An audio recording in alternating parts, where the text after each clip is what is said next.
Senator Hawley. Thank you, Mr. Chairman. Congratulations to all of the nominees. Judge Ali Khan, I think the last time you and I visited, it was before the Homeland Security Committee.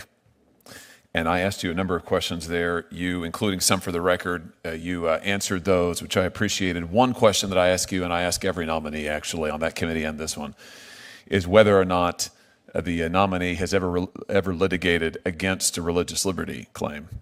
Usually the answer to that's no. In your case, you answered yes, and you listed 1, 2, 3, 4, 5 different cases over a period of years, actually, in which you have litigated against individuals or churches' religious liberty claims. So let's just talk about a few of those, if we could. Let's start with some of your work during COVID. Case you list here, Capitol Hill Baptist Church versus Bowser. Do you remember that case? Yes, Senator. You remember working on that case? Yes, Senator. This was a case involving the district's lockdown policies that shut down churches in the district. Is that correct? It concerned litigation over provision of the lockdown policies. The policies restricted all types of activity in the district. All types of activity in the district? Yes, Senator. Did it restrict mass protests in the district? Well, it restricted activities that one normally expected, including work, going to stores. It also did include these provisions that were challenged concerning churches. So it exempted unusual or unlikely activities that's in the statute, that's in the ordinance? When the mayor was enacting these orders at the outset of the pandemic, I think she was trying to be as comprehensive as she could, and the order did restrict a number of daily activities of district residents. But it exempted mass protests? I don't believe it said anything one way or another. Can you point me to the text where it exempted mass protests?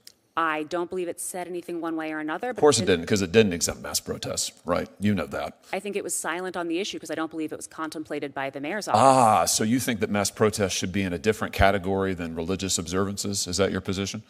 I think if there were protests on the book, then the mayor might have thought about that when she was enacting the COVID-19 restrictions. But I think she was trying to protect public health. So you think it's fine to say to religious people that they are prohibited from gathering outside, wearing a mask, socially distanced. They can't do it. But if you want to come and protest, defund the police, if you want to support that, that's fine. You can gather en masse, person to person, close up, thousands of people.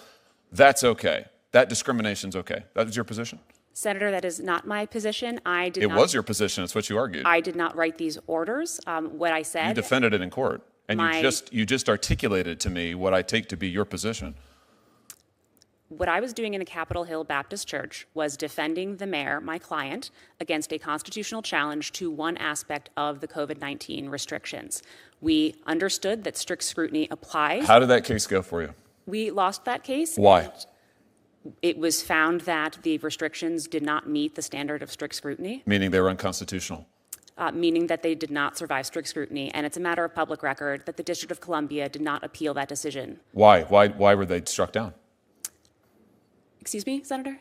Why were the restrictions that you defended struck down as discriminatory? Why were they?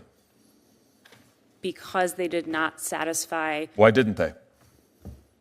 The court concluded that there were restrictions that were not neutral of general applicability. Yeah. That's legalese. Why didn't they? Why didn't they on the facts? You know the facts. You were a good lawyer. Why'd you lose? We lost because applying the strict scrutiny test, the court concluded that the restrictions were not narrowly tailored to serve a compelling governmental interest. Because? Senator. Oh, come on, Judge. Don't make me do this. Do you want me to go through it for you? You lost because Mayor Bowser was going to mass protests herself personally with thousands of people celebrating them. By the way, which is fine. We have a First Amendment in the United States. I want to be clear. That is totally fine. You want to protest? Go for it. I think that's totally fine. That wasn't the problem here. At the same time she was doing that, she was prohibiting churches, religious people, from gathering socially distanced outside wearing masks. And the district court said, you can't do that. That's discrimination. You can't separate people out based on their ideological beliefs or their positions. You can't do that, right? Isn't that what the district court said? The district court said that do you agree with it? Could not survive strict scrutiny. For those reasons, right? Why are you fighting me on this? I can't figure this out. I am not fighting you, Senator. So yes, you agree. That's what the district court said. That was what the district court concluded. Do you think they got it right? The district court get it right? The district court, we did not appeal that decision. I think that district court decision is consistent with rulings that we got from the Supreme Court clarifying the application of the religious test to COVID-19 restrictions in Tandon and the Do you Brooklyn think my time's almost expired, and I know other senators want to ask questions, so let me just very quickly here. Do you think it's wrong to discriminate on the basis of religious faith? Absolutely, Senator. Why did you argue that religious services, religious people pose a greater risk of infection than people gathered to argue for defunding the police? I was representing my client. The mayor and consulting epidemiologists had issued orders that she thought were going to protect public health. It was my role to defend those as a Why did you make that argument? This seems like a strange argument to me, that religious people are somehow, more infectious than folks who have other ideological positions? I don't get it. My understanding was the nature of singing and other things epidemiologists thought could transmit COVID at a higher rate. You didn't put any scientific evidence on the record for it? Senator, those were fast-moving cases, and they weren't going to full briefing and full summary judgment with a record. That's not what the district court said. The district court said that you engaged in, and your client engaged in, and you defended discrimination on the basis of religious belief, that you offered no scientific evidence for it, that you pressed these arguments over and over and over without any foundation. Frankly, I'm disappointed that you made those arguments. You can choose what arguments to make. I'm disappointed you made those arguments. I'm disappointed you persisted in defending them here today. And for that reason, among others, I will not support your nomination. Thank you, Mr. Chairman.